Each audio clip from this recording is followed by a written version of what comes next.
So I'm just going to read this here just to close out today's episode. This is Sam Bankman-Fried's thoughts on, this is his review of William Shakespeare.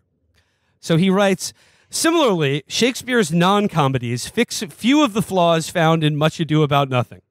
Romeo and Juliet are incredibly flimsy characters, and the plot is absurd. For those interested, the number of lines between when Romeo is first made aware of Juliet's existence and when he recites the first love sonnet about her is 32, and none of those involve any action on Juliet's part, let alone interaction between them. Sure, you could say that the play is attempting to highlight the immaturity of youth, but at that point, you're attempting to cite the one-dimensionalness of the main characters of a work as a strength. And Shakespeare isn't alone in being a shitty writer from hundreds of years ago. The most ambitious woman in Pride and Prejudice has a life goal of marrying a rich, handsome man who is also intelligent. The thought that a woman could have a career or even a hobby independent from her husband is outside the scope of the book. And don't get me started on the Canterbury Tales. So this is Sam Bankman-Fried. Incredible. The last line is fucking awesome. Incredible. Well, you know, I would love to read Revolutionary Road, but their marriage is so bad. Well, I mean, yeah, like Pride and Prejudice, written in an era where, women did not consider careers outside. Yeah, of why didn't she go to a Java boot camp? I also really like that he finds Romeo and Juliet unrealistic because they fall in love too quickly, and he's actually tallied the number of lines.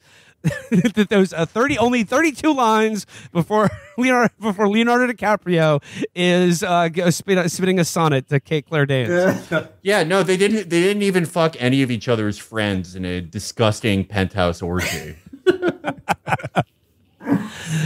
I mean, this seems to be like that he is that they have sort of evolved past the need for a literature class or the humanities or humanity just period. As a concept. Humanity period. They've already got little need for it. Yeah, they've got it figured out. That was just have to let them have all the money so that they can set it up for us, and it'll all be cool. We'll have the Dyson Sphere, we'll have the Elysium Ring that some of us get to live in. And if you don't, well, that's because you didn't fuck with the vision, and that's your own fault. Yeah, well, it's DYOR. You got to do your own research. It's really not their fault. Yeah. Well, I have an announcement to make, Will. I'd like to make it, and Matt and Felix, I'd like to make it on your pod. I have good news for the crypto bros. They will not have to read Easy Money. There is an audio book. I'm reading my own book. I will be reading about my interview with Sam, and Sam can listen to it. So while he's playing League of Legends and Sudoku at the same time, and listening to what was the rock that he was going to listen to? He was going to listen to Clowncore, Electro Swing, Swing Clowns. So I have good news for him, and it only takes one Audible credit. I think it's going to be inexpensive for him. So I mean, I think in another interview, Sam Bankman-Fried said like, why would I read a book when I could just listen to a long-form podcast? And, you know, I got to say, I have to agree with him. Yes. You shouldn't read books. You should only listen to podcasts. But I got to credit a friend of the show, Brandy Jensen, who said, when these guys are talking about reading books, they're not talking about fiction. They're talking about a book called like Mind Embiggening, Brain Force Matrix or something. So I don't really think it's actually like that bad of a thing that they're not reading books or just listening to podcasts. Right. The only books these guys read are the Tim Ferriss books that are like, you know, the 3-Hour Parent and like a guy who was on Joe Rogan, who's a Navy SEAL, who's like, I invented a new way to drink water. I've invented a new way to hold my breath. I can hold my breath for 3 hours.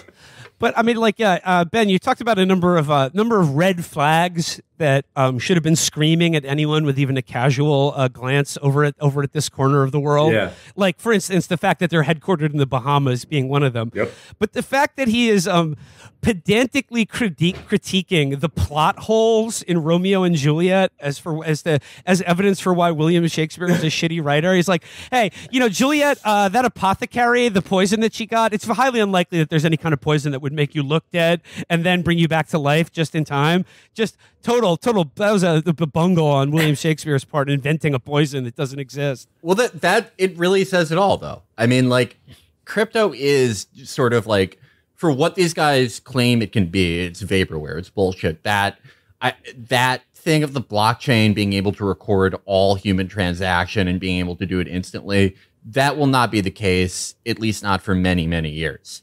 But given the broad charter of something like an FTX or a Coinbase, someone like Bill Gross, someone from like the real finance industry, if they were given such a broad charter as any of these guys, we've said it a million times, they would have quietly made $5 billion.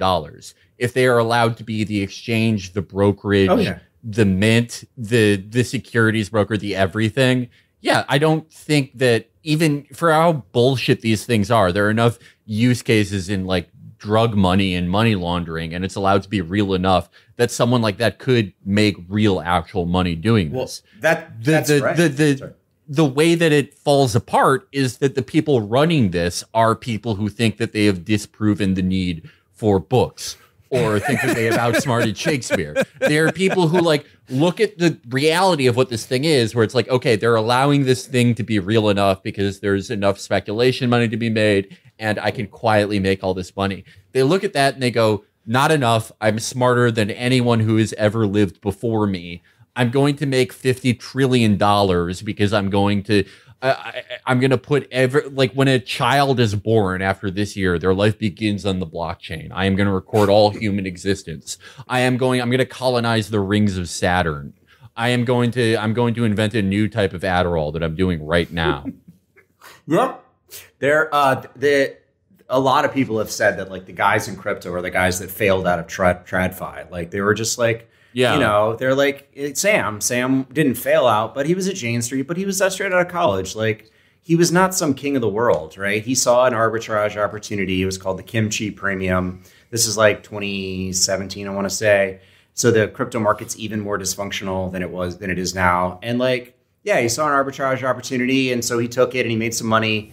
And then he saw another one, and you know, he's just gambling, and Silicon Valley gives him $1.5 billion, and like he's king of the world for like 5 seconds, and then he didn't read the book. He didn't read the book on I don't know, gap accounting or whatever. I don't know. He didn't read the book on just not stealing. Ben, not stealing book. If only there was a I don't know, artistic tradition in the Western canon of authors who tried to communicate essentially man's doomed hubris and their tragic destiny to be fated, only to. If only.